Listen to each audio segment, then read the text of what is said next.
Max LLC that moved to next month. So we're working off of a 5-item agenda. Can I get an approval of the agenda? Do I need it? And then, so first order of business, we've got the minutes from last meeting. Did everybody get a chance to review those? Any corrections that we need to make note of? I'll make a motion. All right, now, Scott, I heard, Yes. and everyone voting in favor of that. Approval. Then I'll turn it over to you, Mr.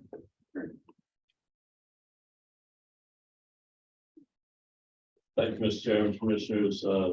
You will make sure all of your mics are on. Just want to make sure everybody is heard. Appreciate that. Thank you.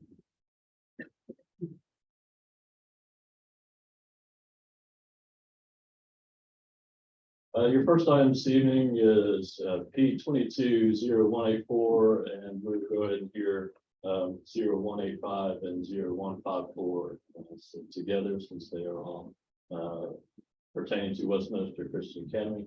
This is the location maps in your packets. It's just southwest of Watkinsville on New High Shoals Road.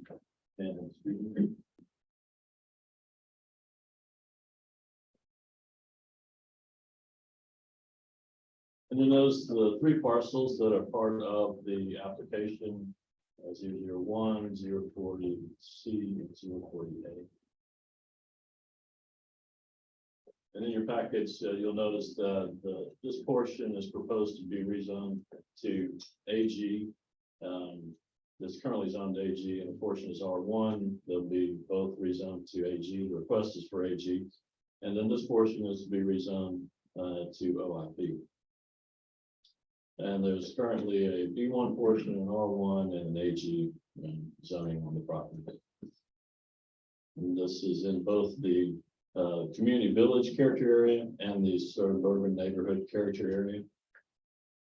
And again, rezone AG P220184, we're requesting to rezone the property from AG, R1, and B1 to OIP. And so that is this portion and a portion here, and then there will be a small portion of this parcel.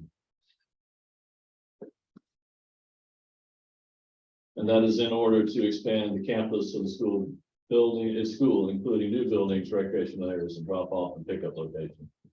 And then rezone from OIP, to OIP, the rezone the property from AG and R1 to AG in order to expand the campus of the school building, including new buildings, secondary entrance, and drop off location. And 0154 is a special use permit for the remaining AG portion, which is, they currently have a special use permit for the property. This is just amending that to reflect these proposed changes. And these are the concept plans that are in your packet. The overall concept plan is slightly larger version, showing the red line delineation of the OIP portion. This would be the AG portion. Architectural images of existing buildings. And staff recommends conditional approval of all of the applications with these conditions. 1 through 3 are standard conditions.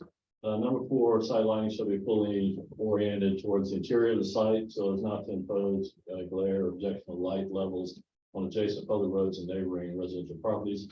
Light levels shall be less than 1 foot candles at all property lines. The use of central loudspeakers and public address systems shall be prohibited outside of normal daytime hours of school of operation. Number 6, no outdoor recreation or entertainment operations shall be allowed between the hours of 11 p.m. and 8 a.m. Number 7, no dumpster or trash receptacles shall be emptied between 7 p.m. and 7 a.m. Dumpsters and trash receptacles shall be located where they are not visible from adjacent properties and shall be adequately screened from view from all streets. Number 8, a 25-foot wide screen buffer shall be constructed between any proposed parking area or athletic field which adjoins a residential use. Said buffer shall be a mix of evergreen trees and shrubs with a minimum height of 6 feet at the time of planting. And number 9, school zones shall be established on Newhouse Falls Road using flashing school beacons. Flashing school beacons shall be installed in accordance with Oconee County standards at the owner's expense. And ownership and maintenance responsibility of the school beacons shall be conveyed to Oconee County along with any other improvements within the right-of-way. That's our presentation for each of the applications, and we'll go ahead and answer your questions at the top. The applicant's representative or voter here. Evening, I'm Joseph Bates of Smith Planning Group. I'm the applicant. Jerry Clark is head of school at WCA and here with me as well. Just a little backstory. In 2017, we had an approved special use plan, new master plan for the campus. In 2020, went through some initial construction plans, never submitted them, but had some pricing. And just due to inflation, the site costs were over $1 million more than we had preliminarily estimated, like in 2019, as well as building costs going up. WCA's immediate needs are classroom space. There's a lot of demand and competition to be part of this school right now. And so last year we spent time looking at some alternative ways to adjust the master plan to be able to phase the development so that the site costs initially could come down to get some classrooms relatively quickly. And that's when the 2.68 acre parcel on the corner of Bishop Farms and New High became available. We're able to purchase that property and adjust where our second entrance was. And so that was kind of the backstory of the impetus for the change of this plan. The zoning does look a little bizarre, and all we were trying to do here is to minimize impacts to the community. So instead of going to an R1 on that corner next to the aquatic center, we couldn't keep B1 as a school. So we had to change the zoning there. And the OIP seemed to make sense in that all the development that would go across the street on Bishop Farms would be commercial as it's zoned now. We didn't want to impact that, introduce any kind of additional cost for them for buffering if we went through a residential zoning, and then still want to keep the residential zoning in the back, not to impact the neighborhood that's already in there. So that's kind of the process that we work through planning to try to minimize impacts, like I said, as much as possible to the community. If you have any questions, let me know. Appreciate your time. Thank you. I don't see anybody signed up. But is there anybody in the audience that wants to speak in favor of the project? Okay. Is there anyone in the audience that wants to speak in opposition to the project? Right? Looks like we move on to the commission, so I'll close the public input section and turn it over to you guys. I have a question on one of the recommendations that Guy mentioned. Well, I guess it's number 6. I'm looking at the red line condition. So number 6, I think. After 11, after 11 and before 8. Right. Would that be an issue for? And I guess this is a question to head of school or perhaps. Would that impact any sports or anything before 8, like cross country or anything like that, or? This should not. That window's okay. I have a question, piggybacking on that. Well, number 5, was that 7 PM? No PA? And number 5, Like the central loudspeakers? Normal daytime operations yes, of the right, school. of the school. Would that include like they're gonna have football games, soccer games at night? Could they still use the? Yes, they still can. Okay. That's right. We would consider them. I had a question. Yes. Wow. Hey, on that number 4, on the lot, Yes. is that our ordinary lot? Yes. That's all. That most of these were already attached to the rest of the school ground. What we did at that time, and what they said at the time is they weren't gonna have lights on the football field. Right. And so later on, they needed more time on the clock. They come back to the ordinance. Any other questions or comments? I have one other question that has probably Guy could answer this. Is there gonna be any widening of the road there on New High Shoals for traffic turning left? I know they're adding a second entrance, so that's definitely gonna help. Right, that'll help. And we'll go through that process during our development process, our land service process. So, number 3 is what covers us on that condition number 3. So if there's any improvements that county staff or public works or our traffic consultant requires, and that would provide that, they put that in. Stay there for a sec. I have a related question to that. The school zone, are they gonna do it from Bishop Farm Road to the second entrance, or where are they gonna do the schools? Yeah, that'll be determined at that time as well.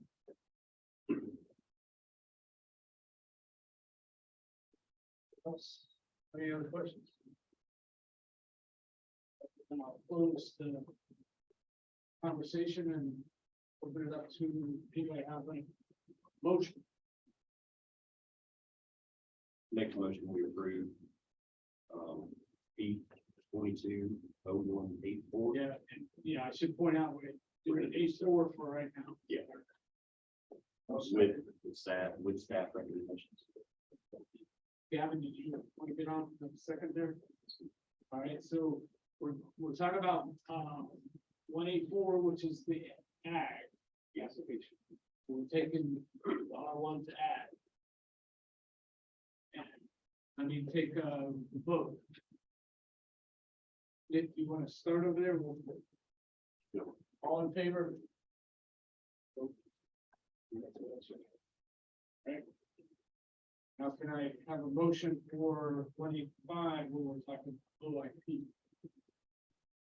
The front section. That's conditions.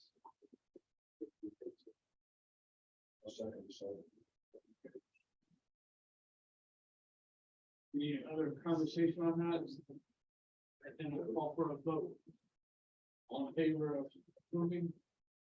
Okay. Sniffing other hands. And then finally, the special use 154 allowing special use for the majority of the property for the school. I'll make a motion, we approve P 22. Second. Yeah, with that. All right, one more vote. All in favor? Approval.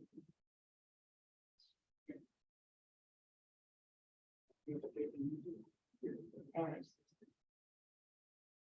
So, with that guy, you're up again. Mr. Chairman, who was the second on that one? That was Scott, Okay. Matt and Oh, Scott. Sorry. second. Yes, the second, yeah. Yeah. I felt like this- We had Yeah, sorry. a new secretary, so we were going at our speeds. All right, so that means, Guy, you're up again. Thank you, Mr. Chairman, Commissioners. Your next item is P 220177. And this is Westminster Presbyterian Homes, located at Wellbrook Road and on Mountain Road. This is the aerial of the subject property, C02078. It's currently zoned AR in the Civic Center character area. And again, the request is to rezone the property from AR to OIP in order to develop a medical office complex. In your packets, you have concept plans, a slightly enlarged version, and the architectural images that were submitted with the application.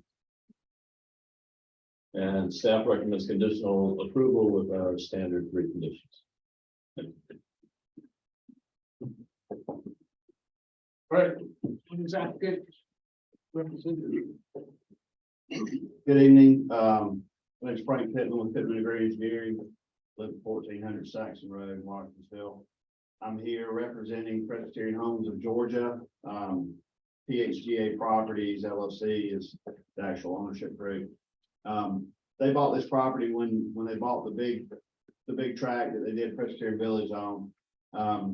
The property is currently zoned AR. They are requesting to rezone the property to create a medical office complex with up to 2 buildings, up to 28,000 square feet total. We worked with planning to ensure, when Presbyterian Village came through, there was a lot of talk about access on the Wellbrook Road. So we've designed this where there's no access on the Wellbrook. The only access is on Hog Mountain. We are offering interparcel connectivity to the adjacent property, which was zone B2. I think on the map that Guy put up was a little bit older. It showed it as AR, but it's actually zone B2. That was on last year. We are offering up, one thing Guy asked us if we would consider was to add a multi-use path along the frontage and through the property. I think the county is wanting to try to eventually have a multi-use path all the way into Butler Crossing. So we're offering to put that section in with this property.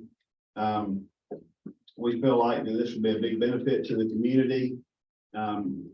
As you can see, you've got a new medical office coming in across the road at ENT of Athens, and with Presbyterian Village being there, the medical needs are substantial in the community.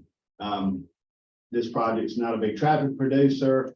Anybody that drives down through there, traffic in the morning is pretty brutal. With school traffic, these people won't be pulling out into the road, so they'll be behind school traffic a little bit. The staff has recommended approval, and I'm here tonight asking for y'all's recommendation for approval as well. And I'll leave it up to any questions y'all may have. Thank you. All right, so once again, the sheet is not very full here. We've already heard from Mr. Pittman. Is there anybody else speaking in favor of this project? Right, seeing none, I'll ask, is there anyone that wants to speak in opposition? Again, I see no action. So guys, it's up to you. I'll close the public portion. Any questions from up here at the table?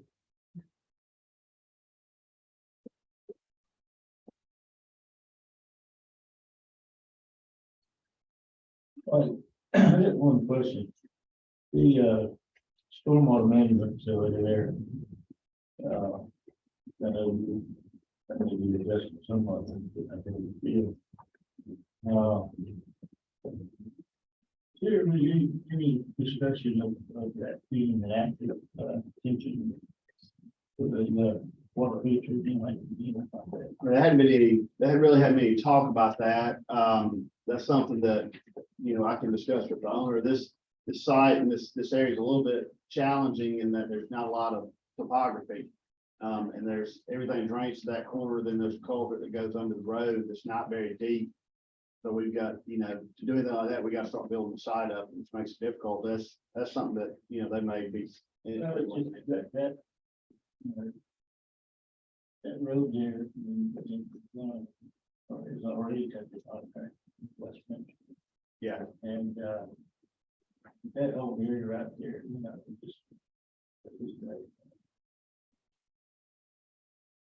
Yeah, a little bit of a focal point for sure. Yeah, and one thing I didn't mention, we're showing, and I don't think it shows on this plan necessarily, but one thing that we did talk with Guy about, we're showing a lot denser landscaping along that frontage too, to just to kind of hide the stuff and dress stuff a little bit too. But that's something that we can for sure look into. It may work, it may not function to be able to do it. Any other questions, comments? I got a question. Guys, this parcel now, is it on the tax? I believe it's on. It's on. So if Westminster, Presbyterian Homes does what they want to do here, will it stay on or will it come off like the rest of the city? I believe it stays on. So Stays but on. we can check on that. I'll ask our tax assessor. Okay. To determine that. I won't have your answer tonight, I apologize, but I'll check on that.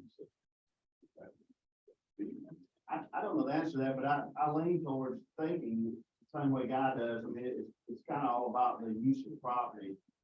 And I would think the medical complex would be a for profit, but I don't know that. That's just my thought. We can sure do those things. Yeah, I was just, I knew the rest of it. Yeah, The rest of the parcel the rest of the not, property yeah, they're nonprofit over there. They're not. right, so I didn't know if this fell under their umbrella or it was. Okay, thank you.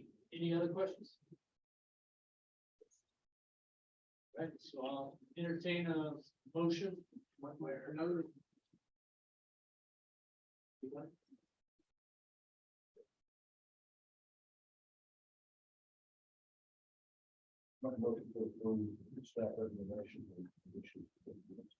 Right, Stevens made a motion as is with conditions. Do I have a second?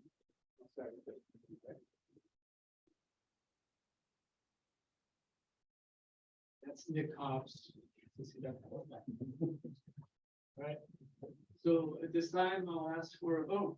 Raise your right hand if you're in favor of approving this as written with conditions. That's unanimous.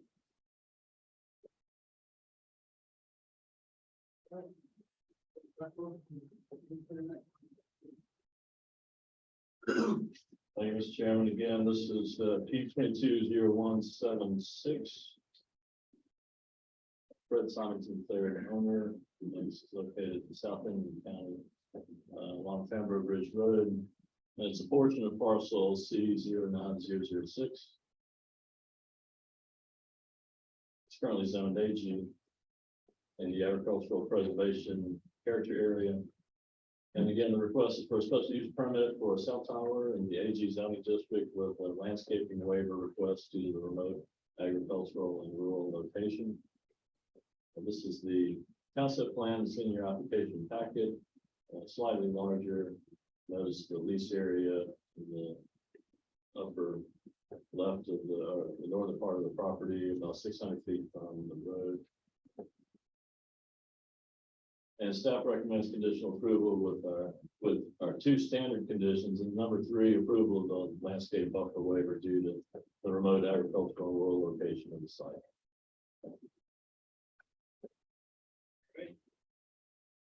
Do we have the applicant or a representative? Please come up.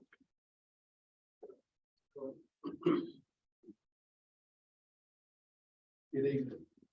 Chad Caudill representing Fred Simonson and New Singular Wireless PCS, otherwise known as AT&T. Thank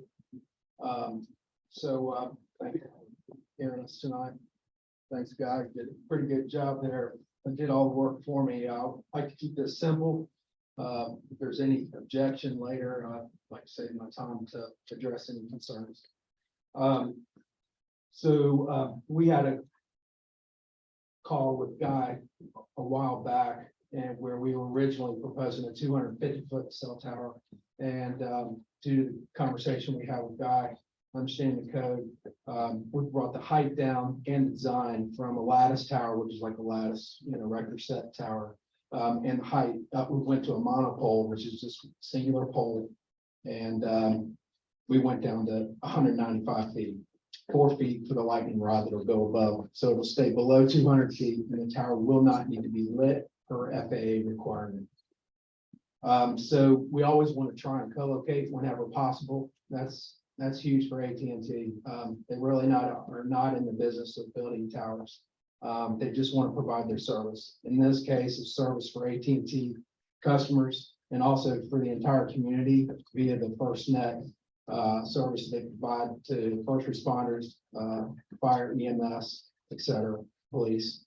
It's a 700 megahertz frequency, and I have handouts on the FirstNet. If y'all did not get them in the packet, I can bring them up to you now, or I can give them to you afterwards. But it basically just highlights a broad overview of what the FirstNet is for and how it helps the entire community out. It's an augmentation of the existing communication that exists for dispatch, 911, et cetera, in times of outages or when the system's struggling with capacity.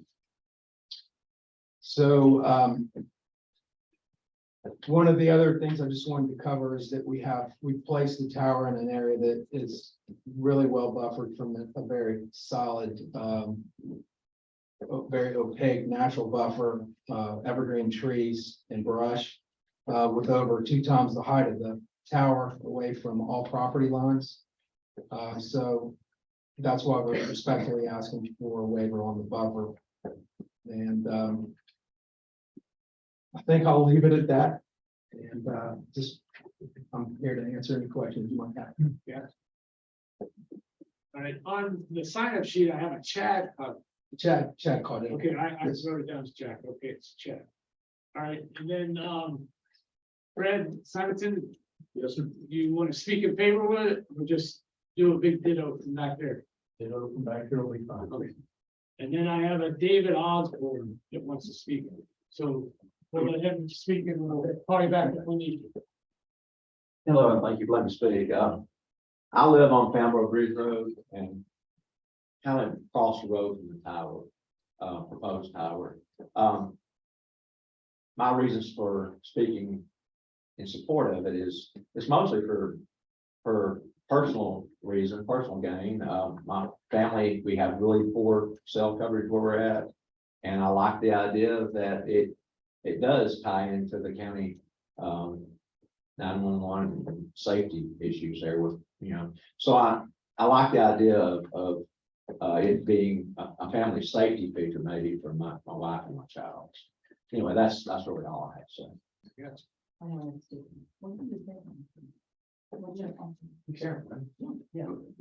Lisa's. Oh, the deer. Okay. We'll go ahead and invite you up. Okay. You didn't sign up. Go ahead. Okay. I'm Sharon Franco, and I live on Fambro Bridge Road also. Okay.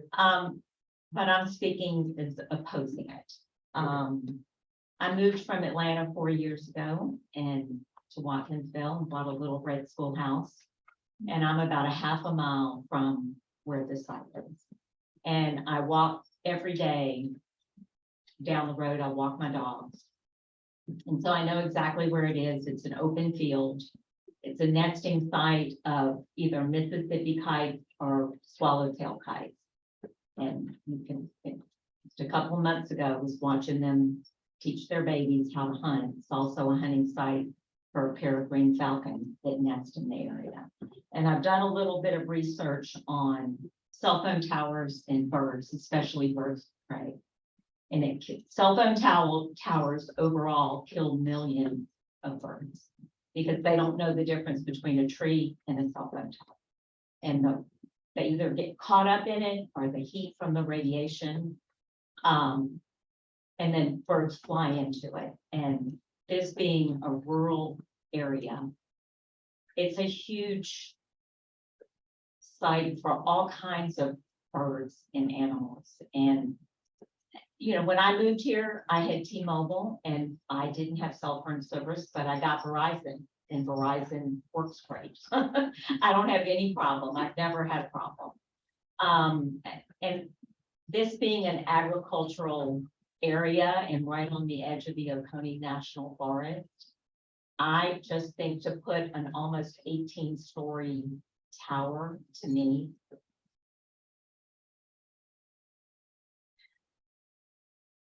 I hate to see it. I came from Atlanta, Midtown, where, there's all kinds of stuff going on like this. And I thought moving out here, that the land would be more protected, especially right on the edge of the Oconee Forest. And so I'm here to oppose it because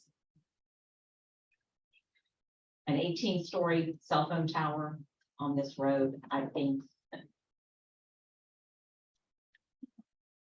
is not a good thing.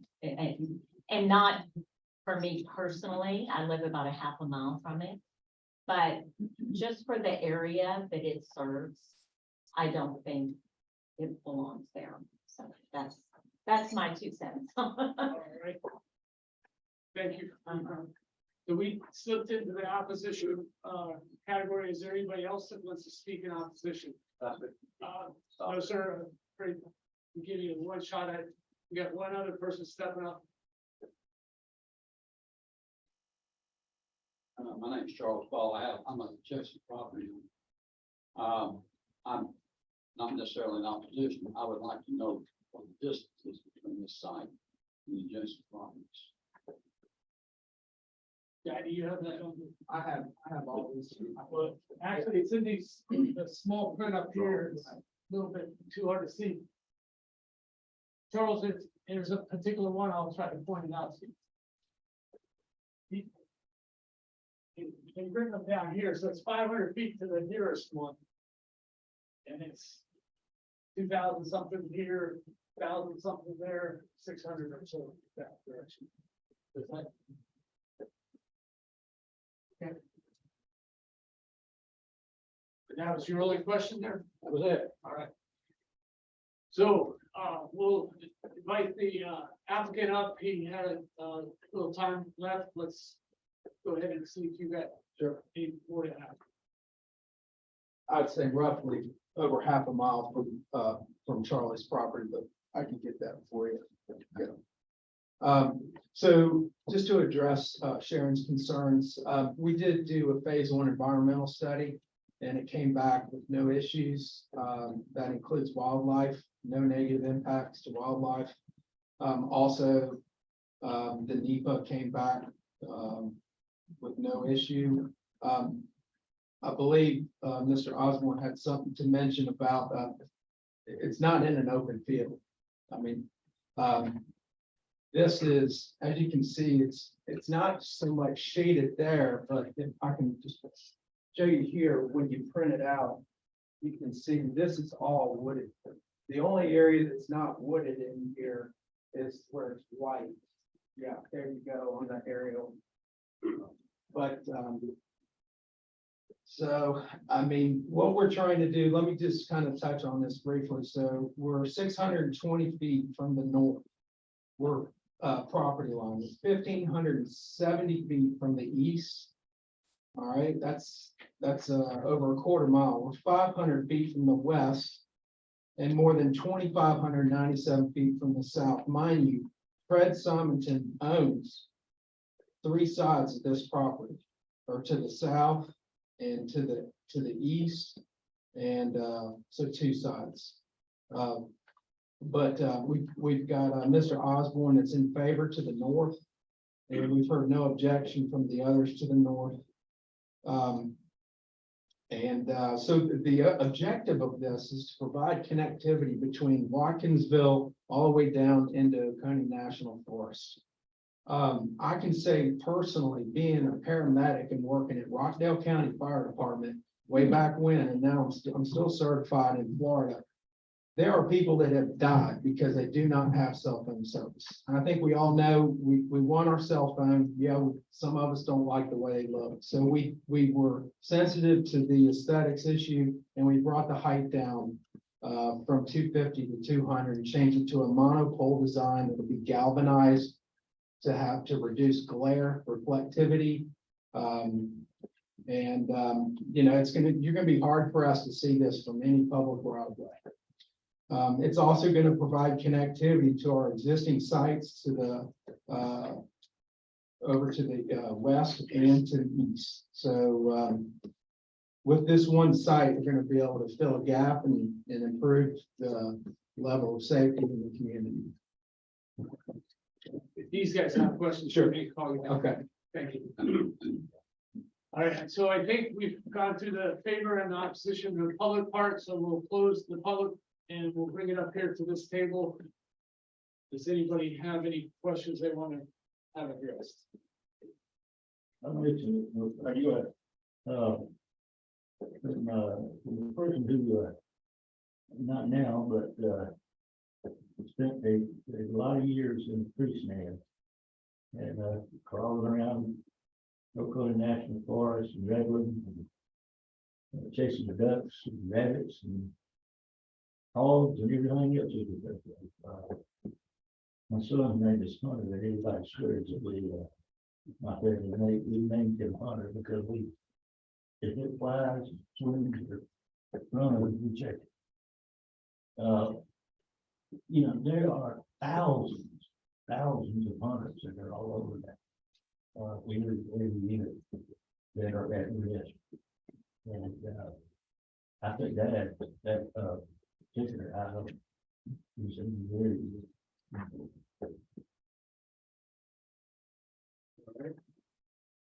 Steve, do you have? I've got a couple questions for the petition.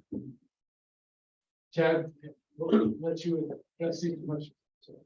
I see the area dedicated to the tower itself and the space, is that total? 127.34 acres in the dedicated lease to the cell tower company. So it's 127 acres for the parent tract. The actual acreage for the lease area that we are leasing from Mr. Simon, Dr. Simonson is 0.3306 acres, which is 120 feet by 120 feet. It'll be a 12-foot wide gravel road that'll go back to the site. Yeah. We always reduce the amount of, minimize the amount of clearing needed to get back to the site, try and maintain as much of a natural buffer as we can. One thing also, the FCC, we got our FCC approval. We're always staying well below the minimum threshold that the FCC requires. They're getting ready to build a monopole right by my house down at the beach, and I have no problem with it. We have bald eagles that get up on top of these things. We've got the osprey hawks that get up on top of them. They actually have no problem coexisting with these towers. Sure, that was my second question. That's a single monopole galvanized steel, Yes, sir. top and bottom, and how big is the base and how big is the top? So I did Diameter-wise.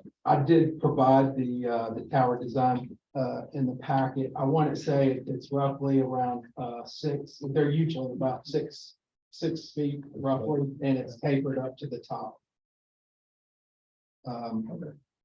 There's over 90 pages for the actual tower design, and that should be highlighted on the, let me see, I might have it. That's okay. I was curious. Okay. Yeah, we will look at that. That's okay. We'll take 2 minutes to go through it. Yeah, that's all I have. Thank you. All right, well, we got Chad up here. Anybody else? All right. Chad, looks like you can take a break for a second. Okay. Anything else comes up, we'll. All right. The other, I have a question, I guess it is for Chad. I'm looking at the letter, I'm sorry.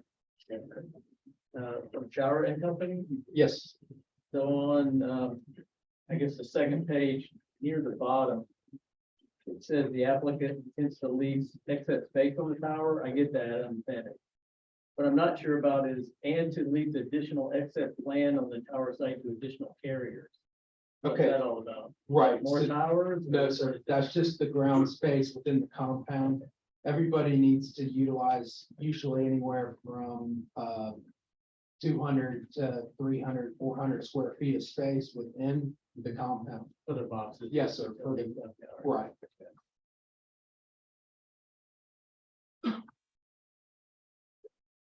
Thank you. going once, going twice. All right, now. Any questions or comments up here?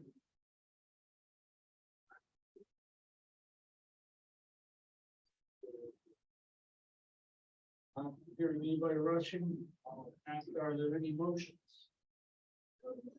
Yeah, I'll make a motion. Go ahead. Gavin, Scott beat you again. You're approving, Yeah, B22. 176. It's half conditions. conditions. Gavin, you want to second that or? So we have a motion and a second, so we can ask for a vote on favor of approval. Raise your right hand, please. All right. Unanimous vote. So, having to take care of that. Didn't see any note about any school sessions today or anything like that. So then we can move to well, I should, before we close, everybody, this is Nick Hobbs, he's joined us. And his vacant seat next to him is gonna be a Jeff Burke, who called in and said he was Hopefully, we'll see him back here. We have that one item that was moved to November, so we have definitely a November meeting. After that, I'll ask people, everybody ready to go home. Or you want to make a motion? All this. All right, Mike got that in there, second. You have a teacher, who didn't get the vote? Second, all in favor? Contingency. All right.